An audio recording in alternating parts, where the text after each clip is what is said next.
Hey, what's up, y'all? Welcome back to Old Thought, New Assumption. This is the podcast that shares candid, open, and sometimes vulnerable conversations. We're your hosts. I'm Victor. And I'm Brandon. Today, we're diving into the fascinating realm of dating and relationships, exploring how the landscape has transformed over the years. In the past, dating was often synonymous with traditional courtship rituals, where individuals adhered to social norms and expectations. Think chaperone outings, handwritten love letters, and the pursuit of marriage as the ultimate goal. However, as technology advanced and societal attitudes shifted, so too did our approach to dating. The rise of dating apps, social media platforms, and globalization has ushered a new era of romance, challenging old assumptions and paving the way for new thoughts on love and connection. So join us as we navigate through this evolution, examining the impact of technology, changing social dynamics, and cultural shifts on how we meet, interact, and form relationships in this digital age. I hope you all like it. If you do, like, comment, and make sure to check out all of our other episodes. There are links in the description so you can check out our TikTok and our Instagram. So I'm sure you're all going to get a lot out of this conversation. So we'll see you in a second when it starts. Peace. All right. So let's go ahead and dive right in. From courtship to swipe right is what I'm thinking of calling this segment. So let's stroll down memory lane a little bit, explore some traditional notions of courtship and dating and rituals from the past. So when you hear courtship, what's the first thing that you think of as far as dating is concerned? Thinking about the past. So are we talking about my era or just We can talk about both. So courtships in earlier times were often like a formal process governed by societal norms and expectations. So if we're thinking about like, baby boomers, it was one of the things where, by the time you're 21, 22, you should already be married and on expecting your first kid, right? And involved a series of like structured interactions between individuals. Like think about even like the Sadie Hawkins prom and prom in general. Those are all societal norms that we used to play into in the past. So that's the realm of courtship. Yeah. I think, back in the day, they used to have them where it's formalized.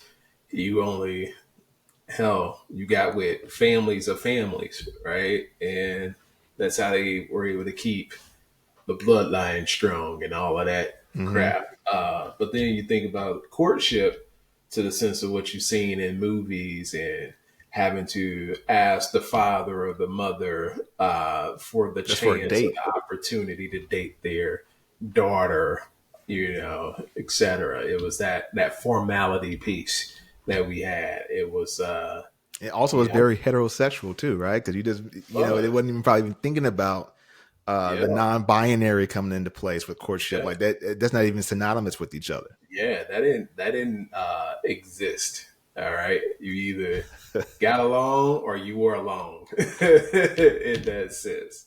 Did But you ever yeah, have a man, supervised date, like a date that was supervised by parents? nah, any chaperone meetings? nah, none of that. Thank God I was in a time of age where being an '80s baby, you basically raised yourself. So you didn't have that necessarily that attentive parent unless you had a work from home parent or a stay at home parent that was just the matriarch, that kept the house running. But we both had, you know, our parents that were both working at the same time, and it wasn't just the man brought home the bacon. Man brought home the bacon, but mom brought home the eggs too. Brought home And the eggs too. they What an made analogy. they made the meal. Well, how about did you ever exchange a handwritten letter expressing romantic interest? 'Cause, Yeah, stupid stuff like that, man. It's the corny stuff again. Like you see, for me, growing up in the '80s, looking at all of your '80s movies of Lucas and That's the first thing that comes to mind. Where it's like, I like the cheerleader, so I'm gonna have to be a jock and express my love to this girl in this manner. It was one of those where it's like, hey, here comes Valentine's Day, so I'm gonna make a special Valentine's Day card for this girl that I have a crush on or whatnot. And we also used to make those little letters where you fold them up and they look like almost like a triangle, and pass to the girl, and it's like, do you Yes, like no, me? maybe. Check yes. No, wasn't no maybe. I don't want to hear no maybe. Yeah, what are we gonna do with a maybe? Yeah, Definitive. talk in the lockers. It's definitive. Yeah. Either let me know we good or Don't we waste my not, time. right? And I'm gonna move on. So Yeah. yeah, for sure. I got a letter. So you have Pepper's Prom, right? Which is like the equivalent to Sadie Hawkins, right? You go, baby. Think about what did Kevin Garnett say when he had his show and he had the Reed equivalent? Oh gosh, yeah, that was too bad. We need to add that. Cut that in there, please. Cut that in there. Tell you whatever he said. Equivalent. Yeah, that was too bad. It's like, dude, you can't have that many syllables for that guy. Hey, Come on, yo, what are we doing? he went from high school to the league, baby. Yeah, what's going on? Yeah. Yeah. Listen, now they have him sitting down in a chair, freestyling for the most part. We're no longer doing live segments where we're needing him to read off this board. They learned their lesson there. That wasn't going to stick around. Right? Yeah. It's like, what are we doing? Yeah. This guy's been ducking a basketball since he was 5. Like, hey, here's the other piece. When somebody reads with their fingers, you already know. You know what? But though, I love the moxie because he said, "Here we go." Because he already saw it, and he saw like, he didn't panic. Yeah, he's like, "Here we go," and then he put his hands up there. He's like, and it was too many syllables, and it was just like, whoa. Hey, shout out to that kid in school, high school, grade school, that everybody, when it was time for them to read, we was like, damn, here we go. Let's help him out, y'all. Yeah, because every 6 words, he ain't gonna know it. He ain't gonna know it. See, you guys were ruthless. We would talk better than that. It is one of those things. Is like, let him have it. We even had a kid that would stutter, right? Yeah. And it was just like, it's one of those things, man. You just gotta Tom's gonna roll. He's got to ride that out, and we know it. And it's just one of those days. Like, look, don't let them read, dog, because we already know we in for a ride. You ain't get kicked out. And we about to piss everybody off in the classroom, because the sooner we can get through this chapter, the sooner we can just do whatever we want to do. And if his ass can't read and he put the fingers on the page, and it's like, all right, you gotta buckle down. And so we looking. Look at that. I don't want to call him out, but you know who you are. If you listen to the show, all right, you know who you are. I hope you're doing well. But when it was time for you to read, we hated it. Hated it. And so we would help you out. And one of the girls, they would start reading along with them. Oh, and we keep moving along. Keep moving along, man. Teamwork. Yeah. Well, that sounds like the yesteryears of classroom engagement, because now courtship. That individual would be in a room somewhere else, away from the others, going through that hazing of his peers, right? Well, here's the thing. We all remember the same individual had an impediment, and it was the funniest moment ever because Coach Ford didn't know. Okay. He was unaware. Yes, he was unaware of the diverse abilities, if you will, and and it was health class, introduction to the chapter. He got about, I don't know, I wouldn't even call it a quarter of the way, and I just remember he said, "Oh, that's okay, Tom. That's okay."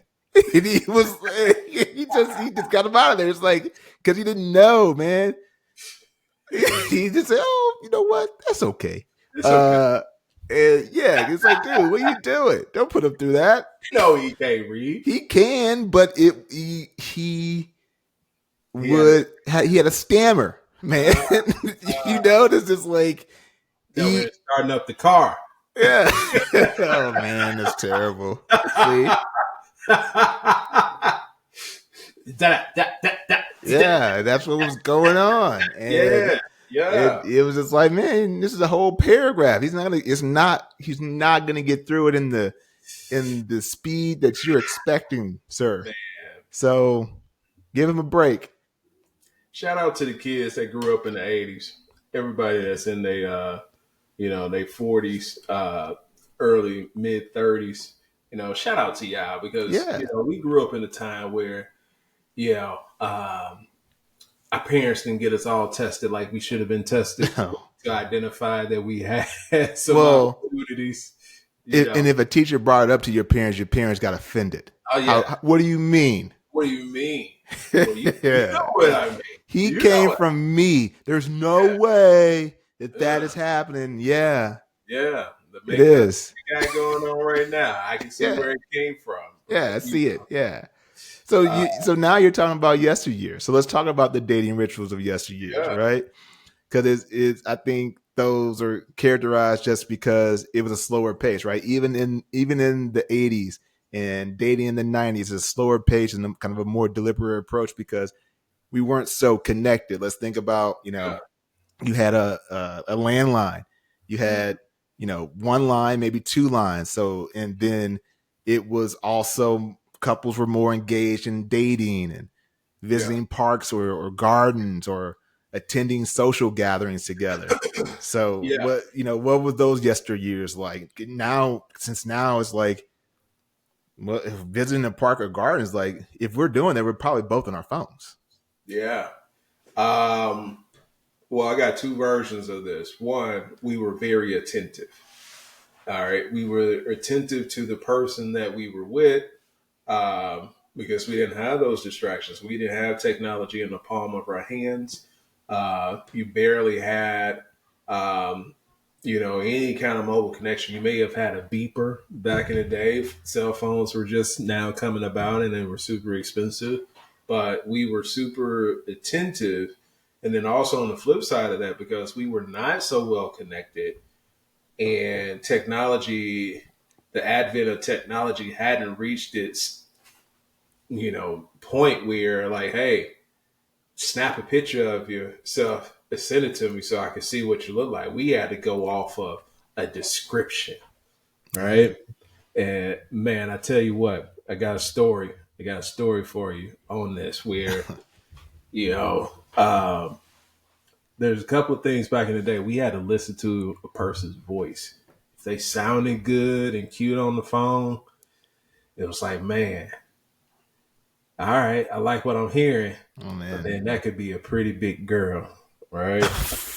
And just because the voice sounded good, they didn't always match with the looks, And so I'll give you a story. I think I'm about 16 to 17. And for those folks that are from St. Louis, we had this thing back in the day where there was like a call note system where if you call a certain number and you press this code and nobody's used it yet, you could take over this voicemail system. And so you can give out your call notes number and somebody can call and leave a voicemail, or you can call a random number on call notes, listen to their voicemail and be like, yo, my name is Brandon. Like what I heard, why don't you call me back? And they'll call you back. Right. And so then you talk on the phone for a few days or whatnot, introducing yourself, learning each other, blah, blah, blah. You figure out where they stay at. And like, yo, all right. I like what I heard, like our conversation. I'm ready to see you. Right. Gosh. Again, this isn't internet. Internet ain't available like that where you can just go and look at their page or send me a text. If somebody wanted to send you a picture, they literally had to put it in the mail. All right. Gosh. And it was a Polaroid, right? Or they had to go and get it developed at Walgreens or whatever, right? So I forget who I was with, but we hit it, and it was like North St. Louis or something like that, off of Grand in St. Louis, and it was pull up on this girl and like, yo, before we get here, bro, if she ain't it, I'm gonna need you to be me. All Oh right. gosh. All right. And he was like, yeah, all right, cool. And so we pull up on it, and then she come out the house, and we look at each other, me and my boy in the ride, we look at each other, and she said, who's Brandon? And we both pointed at each other. Oh, God bless it. She wasn't it. Neither one of us wanted to fall on the sword. Neither one of, he ain't even here. He sent us over here to just see what you look like, and then he may end up coming. Yeah. We'll report back. And so she was like, why y'all playing? It's like, dog, you know what? We gonna hit the block real quick, and we gonna be right back. You know, so we gotta go do something. Ain't never see that girl ever again. Never return. Right? Never answer the phone. None of that, because it was like, ugh. And those were the calculated risks that we had to take. It was like, yo, if you hear the voice and it sounds good, it may be a problem. Got to be cautious. You know, those were the risks of the 80s and the 90s, man. For real. Yeah. Oh my God. I feel like I need to do a Google search on call notes. Call notes. Yeah. Yeah. I've never heard of such a mechanism for getting to know. What a time to be alive, man. What a time to be alive, right? So much trust, so much ambiguity, and the unknown. Yeah. All for the sake of courtship. Yeah. And maybe coitus. So I don't have any story that even comes. You was late 80s, man. Yeah, that even comes to that. Like we were. It was a big thing if you hugged a girl in the hallway, okay? Oh, like, and people saw it.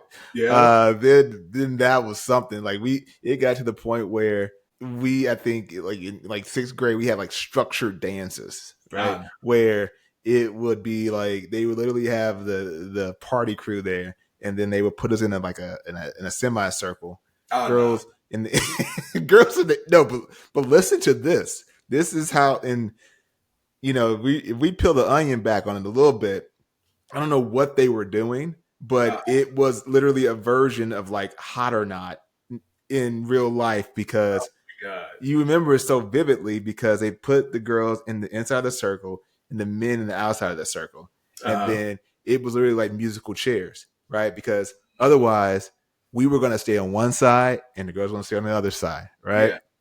And so they put us in a circle and the guys were on the outside. And for a song, we would dance with the girl, right? Yeah. And we would do like a slow dance, and then we'll switch next girl.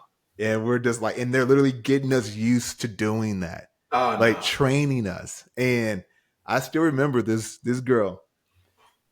Earlier we were talking about Amazons, and she was taller than me, and she put her hands on top of my shoulders, and I'm literally holding her. I'm just like, oh my God. I was like, my shoulders hurt.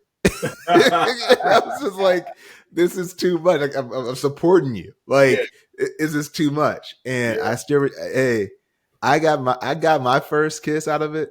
And so that's why it always stuck with me. But what they were doing would not be able to be had today, as far as forcing us to interact in that realm where we're just sitting there like every song. It's like, yeah, what's up?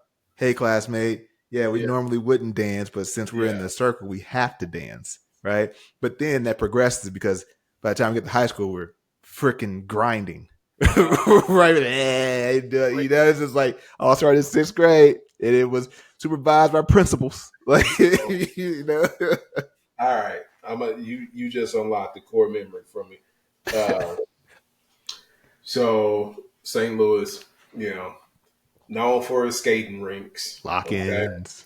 the lock-ins and all that. So we had we had Saints, we had the Palace, right? And there was Skate King. You had to be a different type of person to go Skate King, because it was like, hey, yo, you might get beat up, depending on if you know the right click or whatever. But if you went to the Palace of the Saints or Saints, it was, they had the regular. They had the regular skating rink, but then they had the party room off to the side, man. And party room is where it went down. Party room was live. It went from 8-year-old birthday parties till at 7 p.m. freak Yeah, night.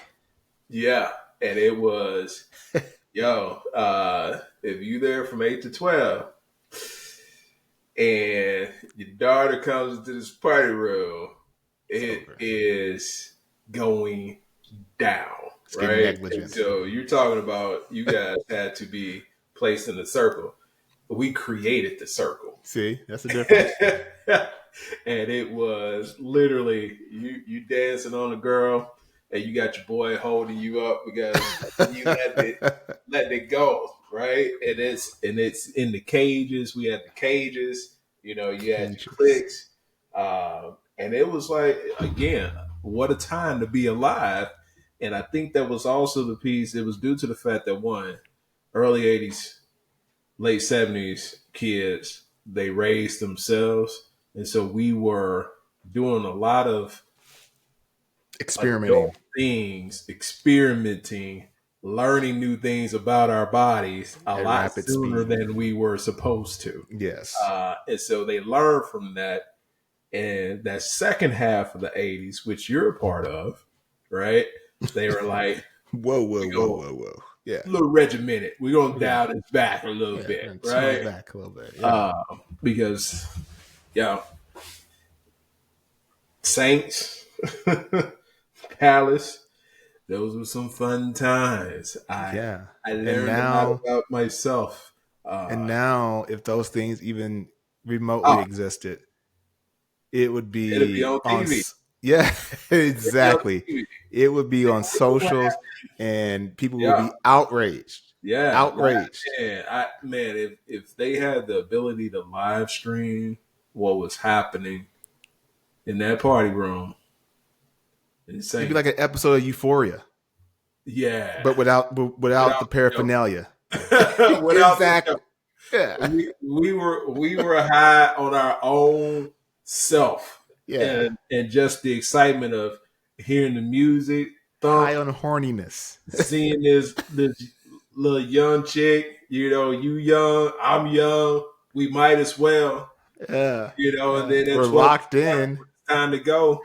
I may see you next week. I may get your number. I may not. But I enjoyed myself. Exactly. Appreciate I can just fade into we ain't never skate. Oh no one. Yeah, what we skating for?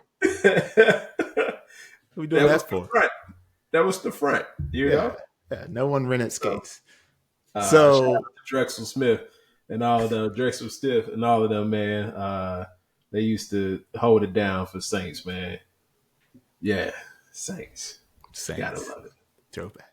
So how do you think traditional notions of courtship and dating rituals compare to modern dating practices? So do you believe there are any aspects of traditional courtship that we've lost in this digital age? Yeah, the fact that you get to actually learn about a person and learn what their personality is. You looking for AI to generate that for you now, right? And people don't invest the time in order to say, okay, this is a perfect match. We can go back to Love is Blind.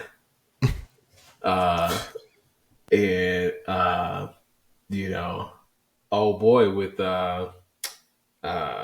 what's her name? Black guy. You still on Clay? Yeah, Clay. Clay, man, you will be a revolving topic in this pod, man. What's her name? One day you're gonna be on the show. It was Clay and AD, right? So Amber. Yeah. So Clay and AD, he over here talking about, yeah, I can't get married because I don't know about our finances. It's like, dog, y'all only knew each other for 6 weeks, bro. If that, man. Right? If that. I think Yeah. it's a total of 6 weeks. The whole shebang is a total of Chill. 6 weeks. These people Chill. are going to the altar in 2 weeks. Chill. Right? You already said you wanted to get married. That's why when you hear from the get go and you Yeah. worried about the finances, Yeah. no. And that's one of the things too, man. People get together to grow with each other. You can't just say, "Hey, you ain't grown enough yet, so you Definitely. ain't it for me." Now, But that in some senses, yeah, I get it, but it's past that sense where now people are looking at, they are straight up looking at the physical attributes, the monetary piece. Do you already have the 6 figure job? the Do you hard already facts. have this? And it's totally different, man. Where again, we literally spent the time learning about each other, figuring out the ebbs and flows between each person before moving on to marriage. And we held marriage, and we still do hold marriage to a high esteem, where it's not even looked at in that manner. Like, people are like, yo, I don't want to get married, I'm gonna be a serial dater Hmm. forever. Yeah. Well, you think about it, right? Because it is in a digital age now where, to your point, is like, if you're not hitting all these boxes, because I'm not taking the time to get to know you, because if you aren't who you claim to be, first blush, I can just bail out of this and go back to where I started, and there's a whole pool of it. But if you're in a time where you don't have that connection, you don't have the internet, the speed of light like Yeah, it is now, you're like, well, this was pretty hard to track down. man. Right? In order just to even see. Now, I'm only playing devil's advocate because I'm not saying that is how it should be, but it is that world now where it's like, yeah, you can expedite it. So you can get with a person, and if you But shit, don't want to, should you? It your depends. time.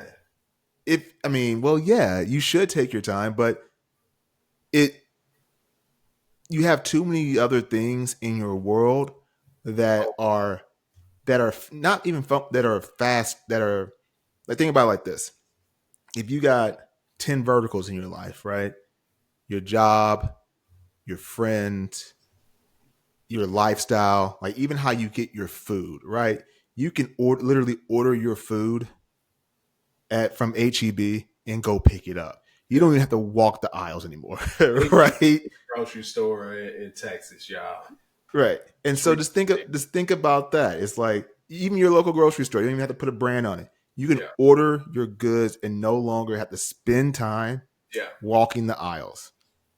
And so that's the world that we're in. So it has bleeded over to dating and how we do relationships, right? yeah. I think it's not, it doesn't make it right, but that is the mindset, because you have 9 other things that are that way, and you want to just change it up in this realm. It's just like it's almost hard to adjust to, because you're just like, I'm swiping, right? Like, you're already in the That's behavior that's that the problem. that's the problem. But that's what translates over into when you actually see the person in real life, because it's just like, okay, they're here now, and we set this up. I'm and you're like, I didn't delete the host, right? Right? I didn't delete the host. So you're there and it's like, well, you know what? Nah.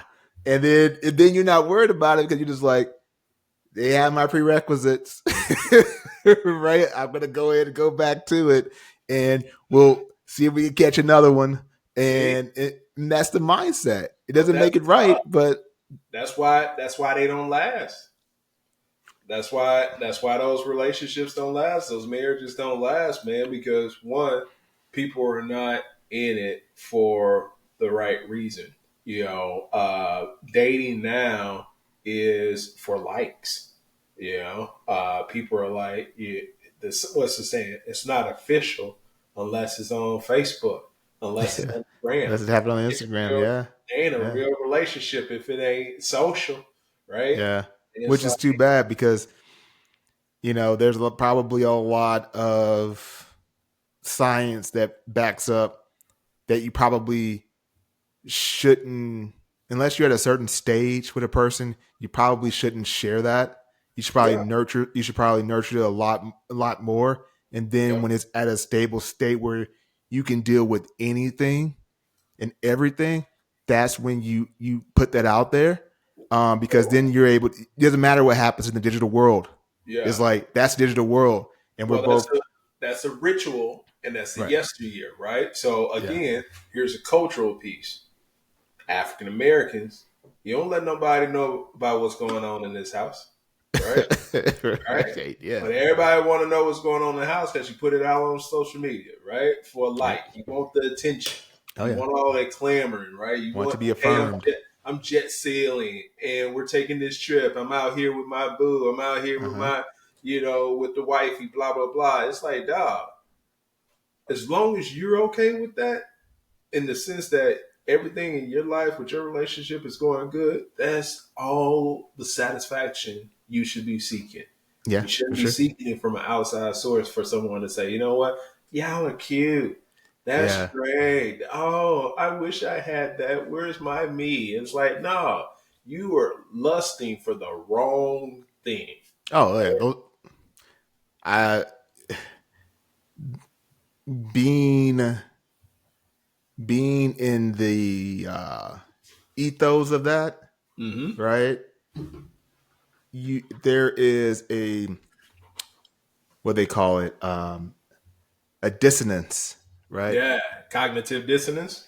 With that digital avatar and what real life is. And Yeah, so when they're searching for it to be affirmed, for that relationship to be affirmed, I would say in the digital world, all people in relationships, men, women, non-binary, that should be a yellow flag.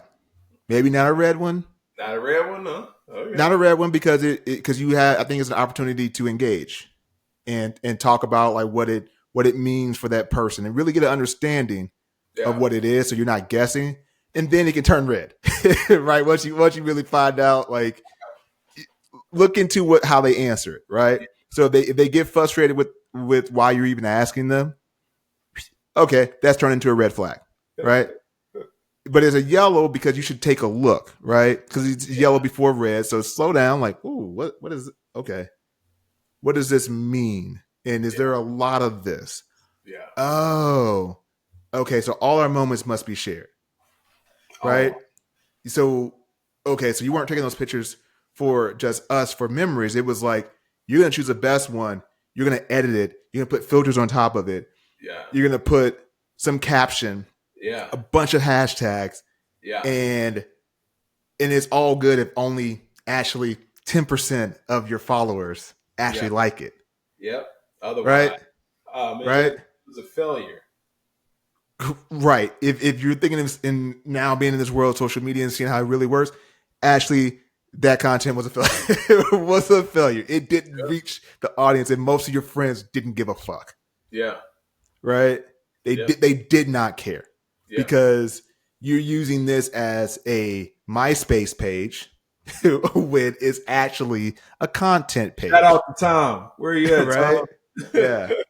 Right. And so that's why it should be a yellow flag, because that person probably needs to be affirmed all the time, and there is some cognitive dissonance that needs to be explored, Yeah, and most likely there will be other problems in other things in real life, because they don't know, their self-esteem is has been at an all-time low for a very long time.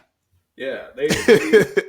They are literally saying, "Hey, when I post this, I want everyone to be like, yo, You're doing good job. you're doing great. You're Right. the best person in the world. I want to be like you. I envy you, and I Right. want your life."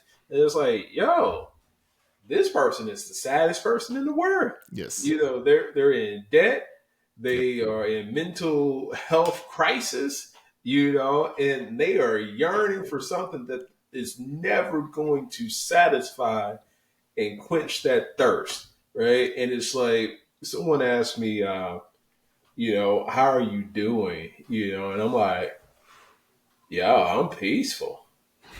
And they're like, okay, what does that mean? It's like, I'm not like overly happy. I'm not sad or disappointed because, when you're peaceful, you're not yearning for anything, right? And so you got to think of it in the sense like when you first went to Disney World or you went to your last big vacation or destination that you went to, that was an excitement piece. All right. Some dopamine that dropped in and you got super excited about it.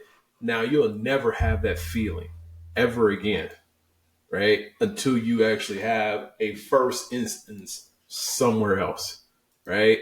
And you are always chasing that. Whereas peace, you're in between.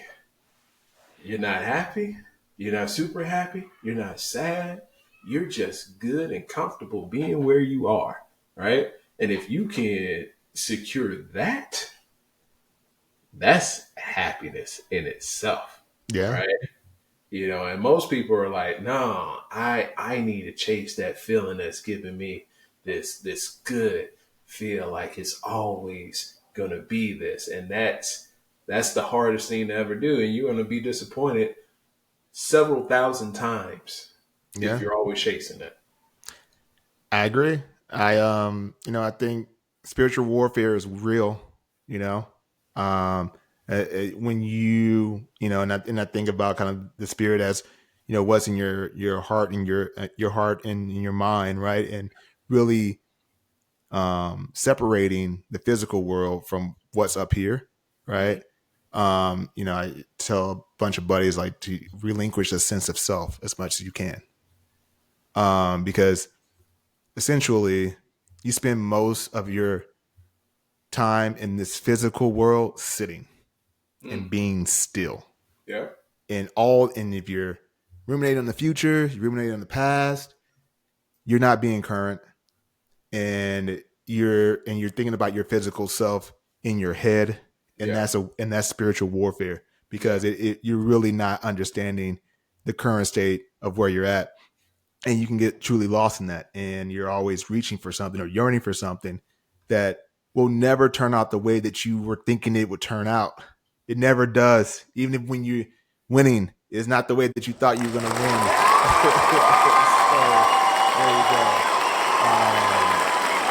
So, shout out to your therapist. Shout out to the therapist. Hey, there it is.